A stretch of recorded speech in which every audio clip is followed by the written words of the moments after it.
नमस्कार मित्रांनो, बच्चूभाऊ कडू यांनी शेतकरी कर्जमाफी, दिव्यांग, निराधार, विधवा यांना 6,000 रुपये मानधन मिळावे, तसेच कष्टकरी, मजूर, मेंढपाळ या सर्वांसाठी हे उपोषण केले।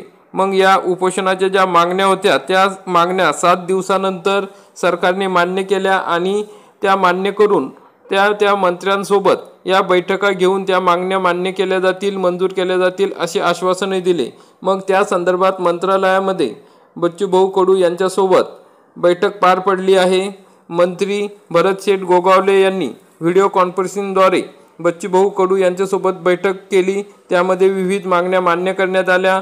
त्यामध्ये प्रामुख्याने दिव्यांग, विधवा, निराधार यांना प्राधान्य देण्यात आले। त्यामध्ये त्यांच्या मागण्या मान्य करण्यात आल्या। तर मग मित्रांनो, या बैठकीत कोणती चर्चा झाली, कोणत्या मागण्या मान्य केल्या त्याविषयी आपण सविस्तरपणे माहिती आजच्या या व्हिडिओमध्ये बघणार आहोत। तरी हा व्हिडिओ शेवटपर्यंत बघा। चॅनलवरती नवीन असाल तर चॅनलला सबस्क्राईब करा, बेल आयकॉनला क्लिक करा। मित्रांनो, बेमुदत अन्नत्याग उपोषणाच्या मागणीनुसार मंत्री भरतशेठ गोगावले यांच्या अध्यक्षतेखाली रोजगार हमी योजनेसंबंधित मागण्यांवर व्हिडिओ कॉन्फरन्सिंगद्वारे बैठक घेण्यात आली। त्या बैठकीमध्ये विविध मागण्यांवर चर्चा करण्यात आली। त्या बैठकीत विविध मागण्या तसेच विविध विषयावर चर्चा करण्यात आली। तर त्या मागण्या व विषय पुढील प्रमाणे आहेत। तर कोणकोणते विषय आहेत ते बघूयात। पेरणी ते कापणी MRGS मधून काम करण्यासंदर्भात प्रायोगिक तत्वावर दिव्यांग व विधवा लाभार्थ्यांना प्राधान्याने काम सुरू करण्यात येणार। फळबाग लागवड व व्यवस्थापनासाठी MRGS अंतर्गत 3 वर्ष अधिक 5 वर्ष म्हणजे 3+5 योजना राबवण्याबाबत चर्चा करण्यात आली। सदर प्रस्ताव कॅबिनेट पुढे ठेवण्यासंदर्भात मंत्री महोदयांनी सूचना दिल्या।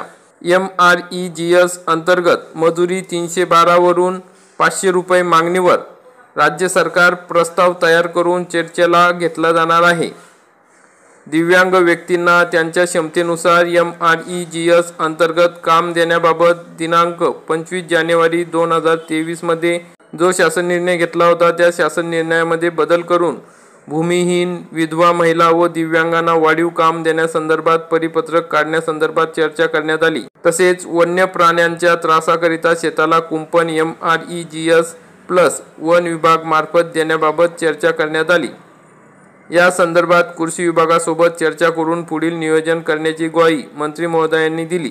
सदर निर्णय शेतकऱ्यांच्या व कष्टकरी घटकांच्या हितासाठी महत्त्वपूर्ण ठरणार आहे। या पुढील टप्प्यांवर अंमलबजावणीस गती देण्यात येईल अशा प्रकारची माहिती या ठिकाणी देण्यात आली। तर मित्रांनो मंत्रालयात झालेल्या या बैठकीमध्ये वरील प्रमाणे विषय घेण्यात आले, वरील विषयावर चर्चा करण्यात आली, वरील प्रमाणे मागण्या मान्य करण्यात आल्या।